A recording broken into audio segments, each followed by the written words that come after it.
नमस्कार,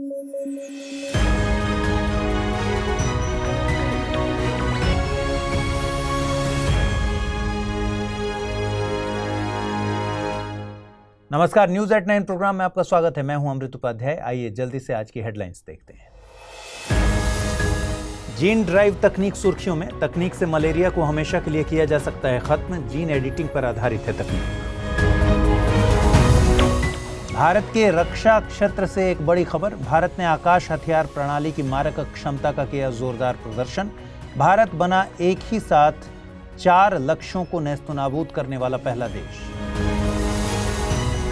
और संसदीय इतिहास का यह अनोखा दिन। लोकसभा से 33 और राज्यसभा से 45 सांसद हुए निलंबित। संसदीय गरिमा को भंग करने के लिए किया गया निलंबन।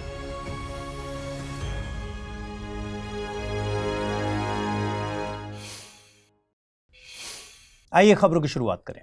18वीं सदी में लोगों का मानना था कि मलेरिया दलदली इलाकों में खराब हवा में सांस लेने से होता है। खराब हवा यानी अंग्रेजी में मैल एयर, और यहीं से इस डिजीज का नाम पड़ा मलेरिया। लेकिन 1880 में वैज्ञानिकों ने पाया कि यह सच नहीं है। दरअसल मलेरिया परजीवियों द्वारा फैलता है। 5 अलग अलग परजीवी मनुष्यों में मलेरिया का कारण बन सकते हैं, लेकिन प्लाज्मोडियम फॉल्सिपेरम परजीवी सबसे घातक होता है। ये परजीवी संक्रमित मच्छर के काटने से ह्यूमन ब्लड में प्रवेश कर जाते हैं। ये मच्छर उष्णकटिबंधीय और उपोष्णकटिबंधीय जलवायु में पनपते हैं, इसलिए जो देश भूमध्य रेखा के आसपास हैं वहां मलेरिया का खतरा ज्यादा है। लेकिन क्या आपको पता है कि 2022 में मलेरिया से लगभग 6,08,000 लोगों की मौत हुई थी। सिर्फ यही आंकड़ा चौंकाने वाला नहीं है। मलेरिया से होने वाली कुल मौतों में 96% मौतें सिर्फ एक ही कॉन्टिनेंट में हुई, और वो कॉन्टिनेंट है अफ्रीका। और इन सबसे डरावनी बात यह है कि 96% मौतों में से 80% मौतें 5 साल से कम उम्र के बच्चों की हुई थी। मलेरिया से अफ्रीकी बच्चों की एक पूरी पीढ़ी खतरे में है। कुल मिलाकर कहने का मतलब ये कि अफ्रीका में मलेरिया की समस्या बहुत गंभीर है। लेकिन कहावत है कि जहां जरूरत होती है वहीं आविष्कार होते हैं, जहां अंधेरा होता है वहीं रोशनी की खोज होती है। ऐसी ही एक रोशनी की खोज एक अफ्रीकी वैज्ञानिक ने की है। इनका नाम है अब्दुल्लाह डायबेट। ये बुर्किना फासो से बिलोंग करते हैं। ये कोई सामान्य व्यक्ति नहीं है। इनको विज्ञान और नवाचार प्रबंधन के लिए 2023 के फॉलिंग वॉल्स पुरस्कार से सम्मानित भी किया जा चुका है। ये भाई साहब एक ऐसी तकनीक पर काम कर रहे हैं जिससे पूरे अफ्रीका महाद्वीप से मलेरिया या मलेरिया पैदा करने वाले मच्छरों का सफाया हो सकता है। इस तकनीक का नाम है जीन ड्राइव तकनीक। अगर समस्या का समाधान करना है तो उसकी जड़ों में जाकर देखना चाहिए। अब्दुल्लाह डायबेट ने भी ऐसा ही किया है। आपको पता ही है कि मलेरिया आमतौर पर मादा एनाफिलीज मच्छरों के काटने से फैलता है, क्योंकि नर मच्छर काटते नहीं। तो सोचिए क्या होगा अगर मादा एनाफिलीज मच्छरों को एलिमिनेट कर दिया जाए, यानी हटा दिया जाए। इसी कॉन्सेप्ट पर अब्दुल्लाह डायबेट ने इनोवेटिव तकनीक विकसित की जो मलेरिया पैदा करने वाले मादा मच्छरों को उनके जीन में परिवर्तन करके मिटा सकती है।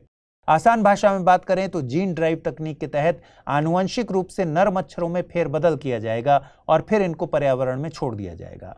इन नर मच्छरों के संपर्क में आने वाली मादा मच्छर कोई भी नई मादा संतान पैदा नहीं कर पाएगी। जब कोई मादा एनाफिलीज मच्छर पैदा ही नहीं होगा तो इससे मादा मच्छरों की संख्या कम हो जाएगी, जिससे पूरे महाद्वीप में मलेरिया के केसेस में कमी आएगी। ये तरीका अधिक टिकाऊ होने के साथ साथ बजट फ्रेंडली भी है। हालांकि इस तकनीक को रियल लाइफ में इंप्लीमेंट होने में अभी काफी वक्त लग सकता है, लेकिन अभी से इस तकनीक की आलोचना भी शुरू हो चुकी है। इस तकनीक को आशाजनक बताए जाने के बावजूद दुनिया भर के स्वास्थ्य विशेषज्ञों ने पारिस्थितिकी चिंताओं की बात की है। इनका कहना है कि प्रत्येक जीवित प्राणी, भले ही वह मनुष्यों के लिए खतरनाक या हानिकारक हो, वो खाद्य श्रृंखला का एक अहम हिस्सा होता है और अपने हैबिटेट में महत्वपूर्ण कार्य करता है। इसलिए किसी प्रजाति के विनाश या यहां तक कि मामूली हेरफेर से भी पूरे पारिस्थितिकी तंत्र पर गंभीर असर देखने को मिल सकते हैं।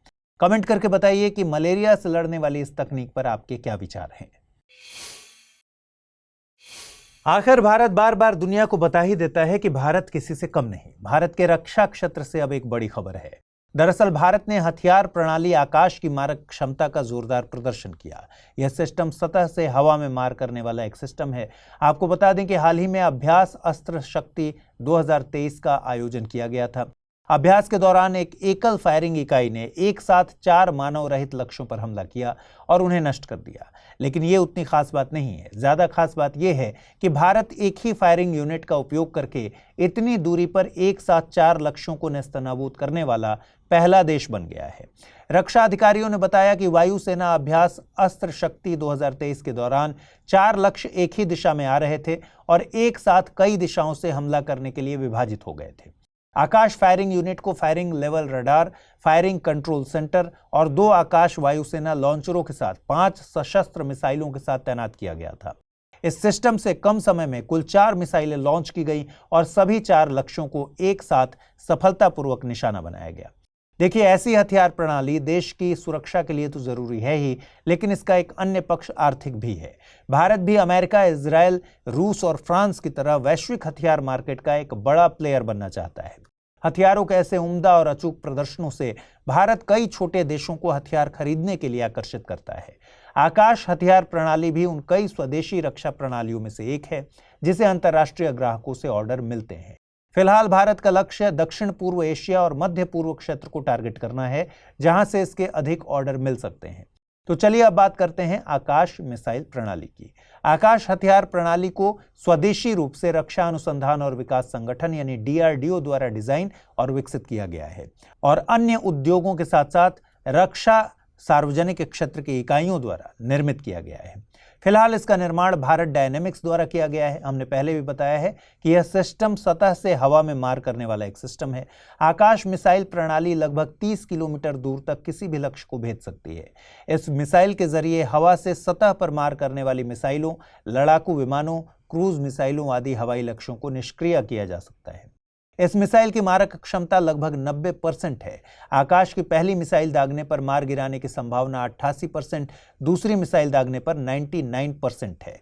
इसमें एक इलेक्ट्रॉनिक एरे रडार भी शामिल है जिसे राजेंद्र 3D के नाम से जाना जाता है।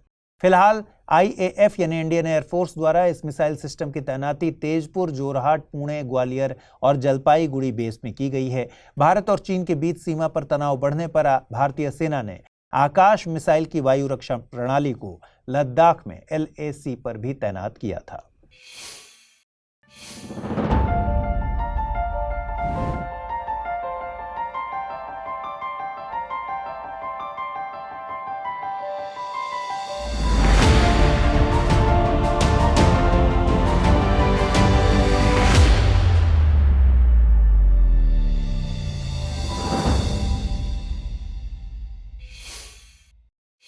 आज का दिन संसदीय इतिहास का एक अनोखा दिन साबित हुआ। आज का दिन किसी ऐतिहासिक बिल के पास होने के कारण नहीं, बल्कि आज का दिन सांसदों के निलंबन के लिए याद रखा जाएगा।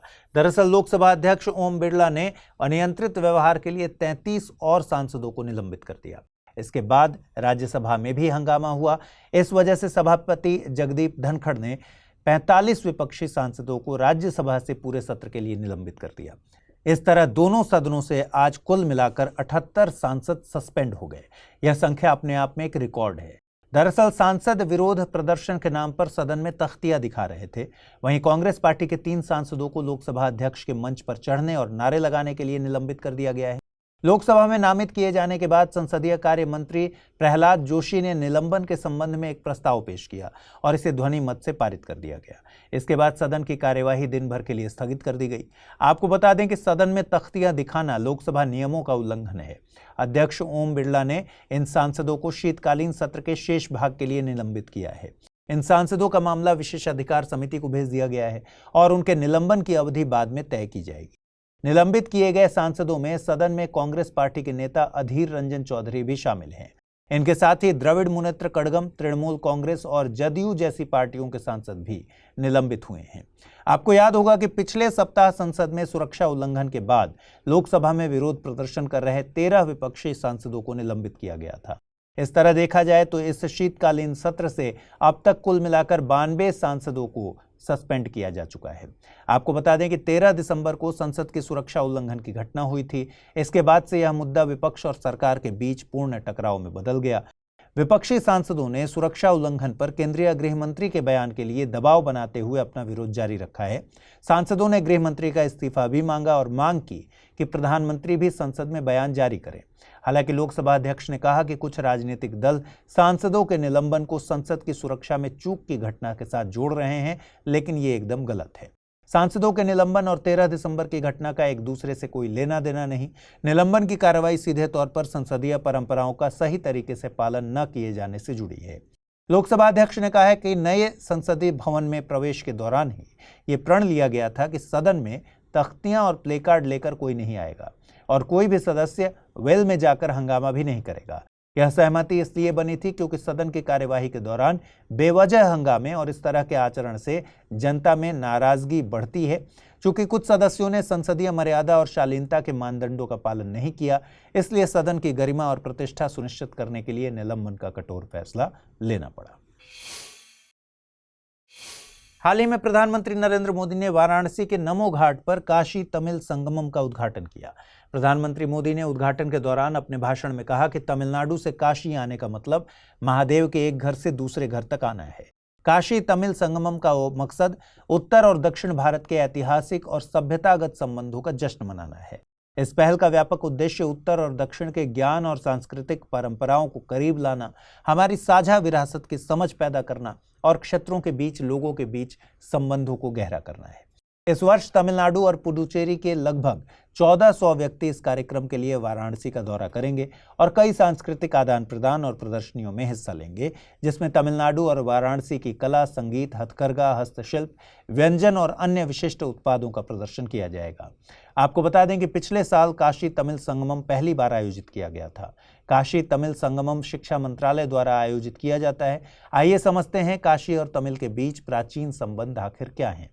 देखिए, काशी और तमिल क्षेत्र के बीच संबंध गहरा है और पुराना है, और इन दो जगहों के बीच संबंधों को समझना है तो इसके लिए एक पौराणिक कहानी समझनी पड़ेगी।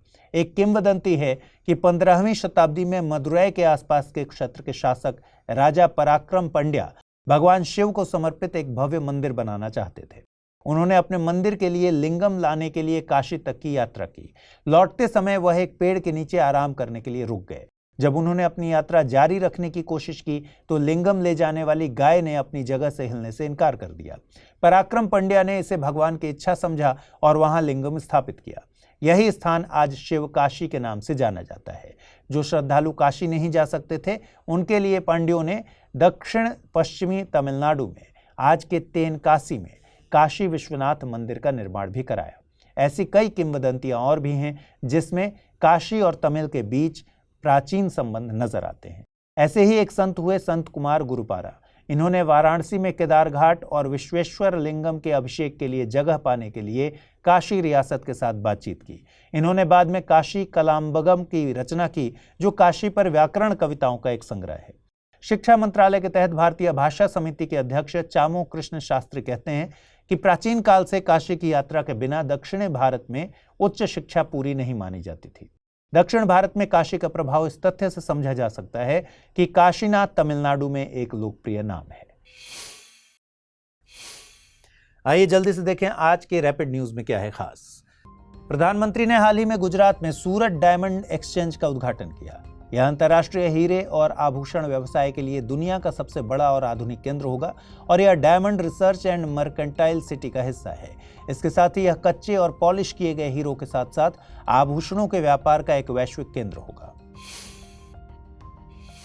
हाल ही में केटामाइन दवा के चलते एक अभिनेता का निधन हो गया। आपको बता दें कि केटामाइन एक एनेस्थेटिक दवा है जिसका इस्तेमाल दर्द और बेहोशी जैसे ऑफ लेवल संकेतों के लिए होता है। सामान्यतः इस दवा का उपयोग डिप्रेशन के इलाज और अन्य मानसिक बीमारियों के लिए किया जाता है।